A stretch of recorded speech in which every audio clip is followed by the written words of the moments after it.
harapannya kita minimal 2, bisa mengenali ya dan bisa melakukan yang namanya RJP, resusitasi jantung paru. Nah ini kalau anak-anak ya itu bisa 2 tangan atau 1 tangan ya, karena dia tidak perlu tenaga yang kuat. Tapi kalau dewasa itu wajib 2 tangan ya, begitu. Jadi diletakkan Bapak Ibu ya, dia terlentang dan usahakan di bawahnya itu keras ya, seperti lantai gini. Jangan ditaruh di tempat tidur yang ada pernya. Nah, nanti kita RJP maka nggak berfungsi begitu ya.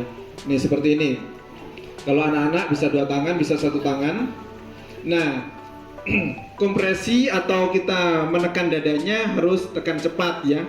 Minimal 100 kali per menit gitu. Tapi tidak boleh lebih dari 120 kali per menit. Jadi bisa dihitung dengan 1, 2, 3, 4, kurang lebih seperti itu. Kemudian nekannya kuat ya, kira-kira 5 cm untuk dewasa, tetapi tidak lebih dari 6 cm, dan dilakukan continue atau terus menerus. Jadi nggak boleh kita 1, 2, 3, 4, 5 istirahat dulu lah, nanti 1, 2, 3, 4 nanti keburu meninggal ya. Nah, makanya nggak boleh terputus ya, atau istilahnya lakukan continue terus menerus gitu. Dan ini antara kompresi dengan ngasih napas. Jadi kalau nekannya itu namanya kompresi, kemudian napas itu dikasih napas Bu ya. Nah ini jadi 30 kita kompresi, kemudian 2 kali dikasih napas ya, begitu. Jadi bisa 1 atau 2 ya. Oke. Nah kemudian setelah 30 kita menekan dada atau kompresi, nah dibuka jalan nafasnya dengan teknik angkat dagu dan tengahkan kepala seperti ini. Nah ini Bapak Ibu penting ya, kalau ada orang pingsan nanti kalau bawa ke rumah sakit itu harus kepalanya di seperti ini ya, kalau dia tidak korban kecelakaan.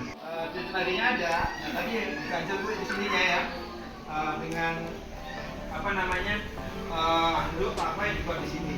Kalau masih bantal maka kepala sampai di dada sini harus kena ya, gitu. Jangan bantalnya di sini saja, sehingga pasiennya gini. Nah ini nanti bisa tertutup jalan nafasnya. Nah kalau rumah sakitnya agak jauh, nah, bisa meninggal di jalan. Jadi banyak ya dibawa ke rumah sakit dan meninggal. Maka bisa saja pada saat di jalan itu meninggalnya karena jalan nafasnya tertutup. Begitu. Nah ini udah ada lewat ilmunya Bu Ian. Jadi kalau nanti bawa keluarga apa-apa, kalau perlu diginikan gitu. Oke, nah ini lebih bagus di sini diganjal gitu. Nah kalau seperti ini jalan nafasnya dibuka ya. Nah kemudian kalau nggak ada jantung nadinya, langsung kita posisinya di sini, langsung kita gini Bu, gitu. Nah ini dadanya ya, oke, di tengah-tengah ya, di tengah-tengah seperti ini gitu. Nah kemudian kita di sini 1, 2, 3, 4, 5, 6, 7, 8, 9 sampai 30. Setelah 30 ya, kalau kita kasih napas, caranya ditutup hidungnya, kemudian mulut kita taruh di sini langsung tiup. 1, tiup lagi, kedua. Nah kemudian lagi 30 lagi Bu ya. 1, 2, 3, 4, 5, 6, 7, 8, 9, 10 sampai 30. Kemudian kasih napas lagi 2 sampai 5 kali Bu ya. Namanya 5 siklus. Setelah 5 siklus, cek lagi di sini. Oke, kalau ada, alhamdulillah nih, udah nih nadinya ada. Nah, diginikan ya. Ini seperti ini. Oke. Kemudian tekannya ini seperti ini, copot. Nah, kemudian miring. Nah, ditudurkan miring seperti ini. Ya, ini menjaga jalan nafas yang terbuka, dan kalau muntah itu tidak mengalami aspirasi atau muntahannya masuk ke jalan nafas. Kalau kita aja kalau lagi makan ya, sedikit saja masuk jalan nafas sakit itu ya. Nah, apalagi kalau banyak, maka bisa menambah parah dari pasiennya. Oke ya, Bapak Ibu.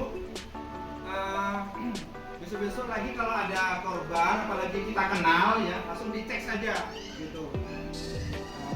Walaupun sebenarnya tidak kenal pun kita berkewajiban gitu ya. Nah kebanyakan kalau ada orang batu kelipar tuh dilihatin gitu ya Bu, lihatin gerak, enggak, gitu ya. Itu banyak tuh ya. Ya itu karena kita belum tahu. Kalau sudah tahu, nah kita udah ini analisis nih, atau ini bapak ini, langsung cek di sini ya Bu. Oke, gitu ya. Kalau dia ada ya langsung kita tolong, tapi dengan tetap dijaga jalan nafasnya bisa agar tidak tersumbat. Perlu dia bawa ke rumah sakit. Kalau sampai nggak ada, di ini di RCP. Ya. Ini kadang-kadang juga ada yang pingsan, tenggelam. Nah itu juga bisa dijantung sebentar ya, karena paru-parunya keisi. Itu harus kita kasih RCP gitu, nanti akan biar nanti keluar.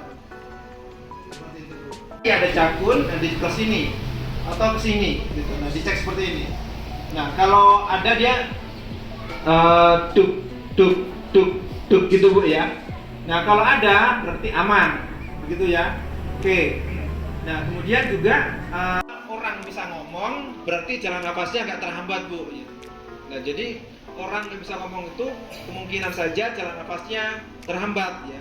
Nah atau nafasnya ini keluar bunyi. Nah itu berarti tanda-tanda jalan nafasnya terhambat. Orang ngorok itu Bu ya, itu karena jalan nafasnya ketutup sebagian ya. Makanya dia mendengkur begitu. Nah, caranya bisa nanti diganjel di sininya atau dimiringkan. Nah, itu nanti ngoroknya hilang. Di sini saya akan menjelaskan dan praktekkan sedikit tentang bagaimana sih pertolongan pertama pada kasus patah tulang. Biasanya pada kasus yang kita curigai patah tulang ini kita akan menggunakan bidai. Bidai ini bahasa lainnya yaitu bisa jadi penopang. Nah, bidai ini merupakan salah satu cara pertolongan pertama pada cedera di bagian otot dan tulang.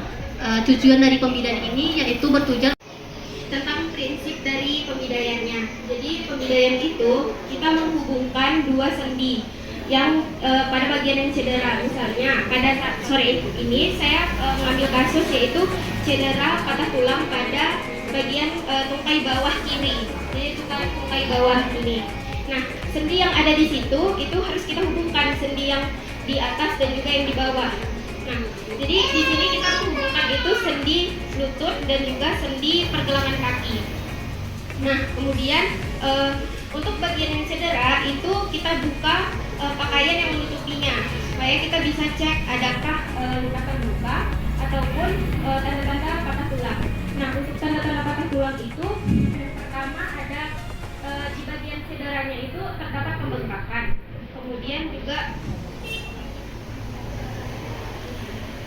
terus ada perubahan bentuk di area tersebut dan terasa nyeri.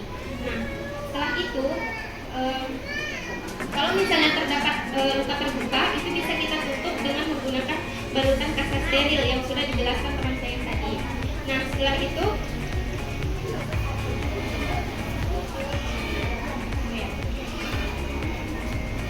untuk bidainya itu dia ada dua jenis, ada yang konvensional dan juga ada yang improvisasi. Kalau yang konvensional itu biasanya digunakan di rumah sakit, puskesmas juga klinik. Nah, untuk yang improvisasi itu bisa ibu-ibu cari di sekitar lingkungan. Nah, di sini kita bisa menggunakan kayu. Dia prinsipnya barangnya itu kuat dan ringan. Jadi kita bisa menggunakan kayu yang tipis seperti ini. Kemudian bisa menggunakan tongkat, payung, koran dan majalah yang digulung. Nah, untuk yang kuat seperti ini itu kita terlebih dahulu berikan bantalan yang lembut. Di sini saya menggunakan jilbab. Setelah itu untuk memasangnya, pertama kita lindungi diri pakai alat pelindung diri terlebih dahulu. Setelah itu kita buka pakaian yang pada bagian yang cedera. Nah, adakah luka terbuka atau tidak? Kemudian tanda-tanda patah tulang tadi. Setelah itu kita pilih bidai yang sesuai, dimana kita ukur di bagian yang sehat. Misalnya lukanya itu di bagian kaki tungkai kiri, kita ceknya itu kita ukur bidainya itu di kaki tungkai yang kanan. Nah, jadi cara ukurnya kayak gini Bu. Jadi setelah sama itu bisa kita pasang ke kaki yang cedera. Lalu di sini kita juga siapkan 2 atau 3 kain sebagai pengikat bidainya. usahakan untuk tidak menggerakkan bagian yang cedera.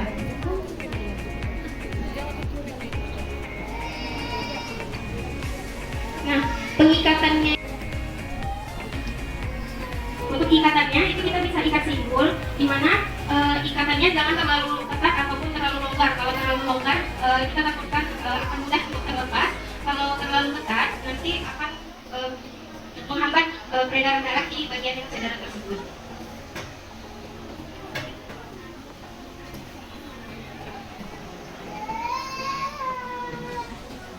Nah, begini dia. Ini kalau bidanya sudah selesai. Selanjutnya kita ke penggunaan mitela.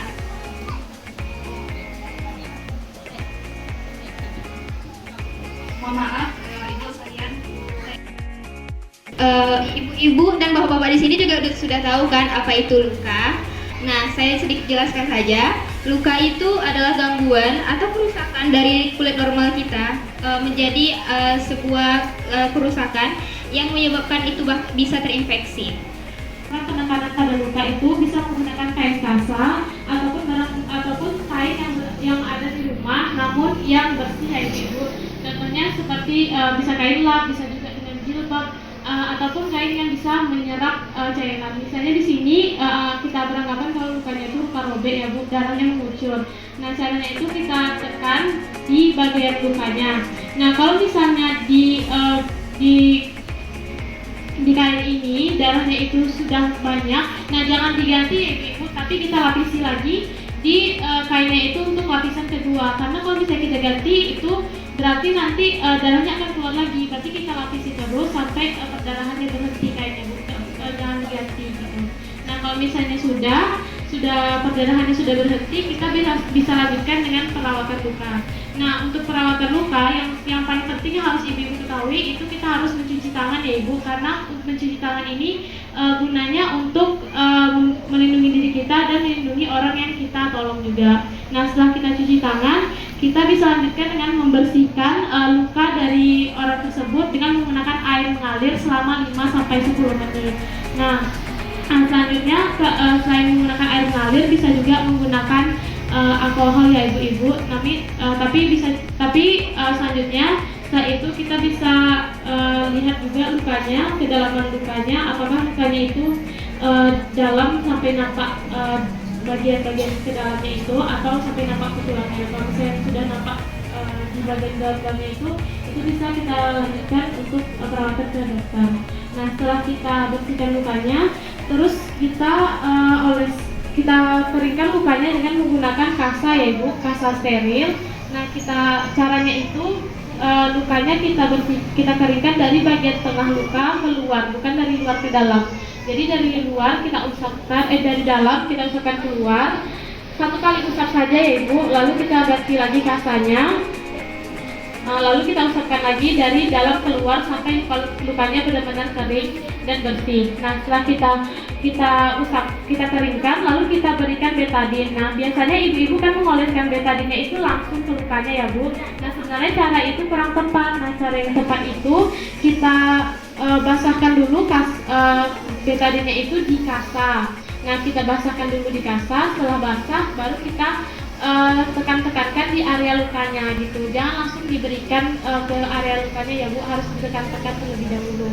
Nah kita tekan-tekan sampai semua area lukanya itu mendapatkan betadinnya. Nah setelah didapatkan betadin, lalu kita bisa tutup lukanya bu, bisa dengan perban yang elastis, bisa juga kita gunakan kasa, kita tutup seperti ini ya bu. Nah lalu kita plester dengan menggunakan bisa menggunakan Hansaplast atau bisa juga dengan plester yang seperti ini yang bening ya bu. Nah seperti ini kita plester 2 kali supaya tidak lari-lari. Nah selanjutnya setelah kita plester, nah kita harus rajin-rajin mengganti perban. Nah biasanya luka itu kan sering basah kan Bu. Nah abis mandi kadang kan atau kasanya itu kalau misalnya bagian dalamnya masih berdarah, kadang kan darahnya keluar di kasa. Nah itu harus diganti Bu.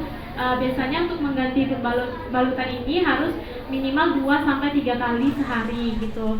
Jangan dibiarkan sekali itu besoknya baru diganti, karena itu akan memperlama proses penyembuhan lukanya. Nanti lukanya tetap basah gitu. Nah untuk perawatan luka mungkin sekian bisa kami sampaikan. Wassalamualaikum warahmatullahi wabarakatuh.